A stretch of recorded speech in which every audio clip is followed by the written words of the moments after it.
Assalamualaikum warahmatullahi wabarakatuh. Perkenalkan, nama saya Rindiani dari Prodi Administrasi Negara, Sekolah Tinggi Ilmu Administrasi Mataram. Di sini saya akan menjelaskan tentang sumber-sumber hukum dari mata kuliah Sistem Hukum Indonesia.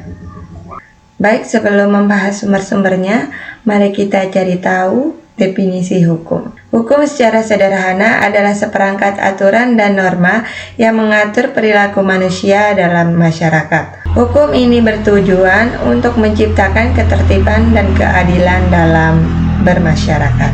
Dan hukum ini bertujuan untuk menciptakan ketertiban dan keadilan. Selanjutnya kita akan membahas macam-macam sumber hukum formal. Sistem hukum Indonesia sebagaimana diatur dalam pasal 1 angka 1 Undang-Undang Nomor 12 Tahun 2011 tentang pembentukan peraturan perundang-undangan, berasal dari beberapa sumber utama. Yang pertama ada undang-undang. Undang-undang adalah hukum tertinggi di Indonesia yang dibuat oleh Dewan Perwakilan Rakyat atau DPR lalu disetujui oleh Presiden. Undang-undang mengatur berbagai aspek kehidupan, mulai dari politik, ekonomi, sosial, bahkan sampai budaya. Contohnya, Undang-Undang Dasar Negara Republik Indonesia tahun 1945 atau yang dikenal dengan UUD tahun 1945. Asas-asas berlakunya undang-undang. Yang pertama, undang-undang yang tingkatnya lebih rendah tidak boleh bertentangan dengan undang-undang yang lebih tinggi dalam mengatur suatu hal yang sama. Yang kedua, undang-undang bersifat khusus mengesampingkan undang-undang bersifat umum apabila undang-undang tersebut sama kedudukannya. Yang ketiga, undang-undang yang baru membatalkan undang-undang yang lama sejauh undang-undang tersebut mengatur hal yang sama. Lalu yang keempat, undang-undang yang telah diundangkan dianggap telah diketahui oleh setiap orang.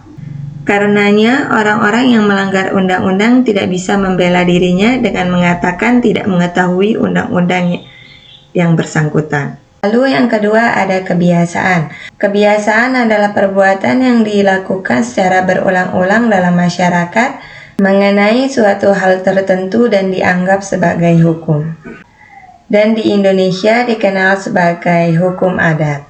Lalu yang ketiga ada terakat. Terakat adalah suatu perjanjian antara dua negara atau lebih yang mengikat secara hukum. Menurut pendapat klasik, pembuatan terakat melalui 4 fase yang berturutan. Yang pertama adalah penetapan. Yang kedua ada persetujuan masing-masing parlemen. Yang ketiga ada ratifikasi atau proses pengesahan perjanjian tersebut. Dan yang keempat adalah pengumuman atau pelantikan. Contohnya Perjanjian Paris tentang perubahan iklim yang ditandatangani pada tahun 2016. Selanjutnya kita akan membahas jenis-jenis hukum terakat. Jenis-jenis hukum terakat terbagi menjadi 3 macam. Yang pertama, terakat bilateral.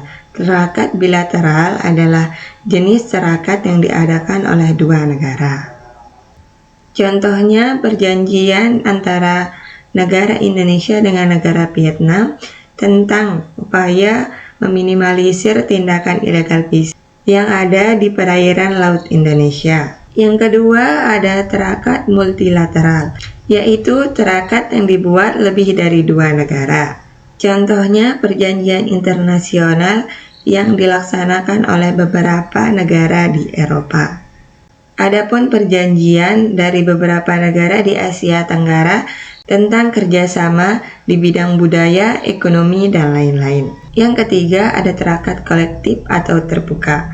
Terakat ini termasuk jenis terakat multilateral yang memberikan kesempatan kepada negara yang tidak ikut serta dalam pembuatan perjanjian tersebut, namun tetap menjadi bagian dari pihaknya.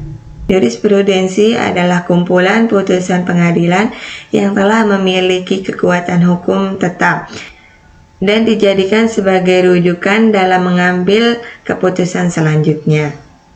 atau putusan hakim yang memuat peraturan sendiri. kemudian diikuti dan dijadikan sebagai dasar putusan oleh hukum yang lain dalam perkara yang sama. Ada 3 sebab seorang hakim mengikuti putusan hakim yang lain. Yang pertama, sebab psikologis. Ini merujuk pada pengaruh tekanan sosial dan budaya pada seorang hakim. Mengikuti putusan hakim yang lain, terutama Mahkamah Agung, dapat mengurangi risiko kritik dan kontroversi.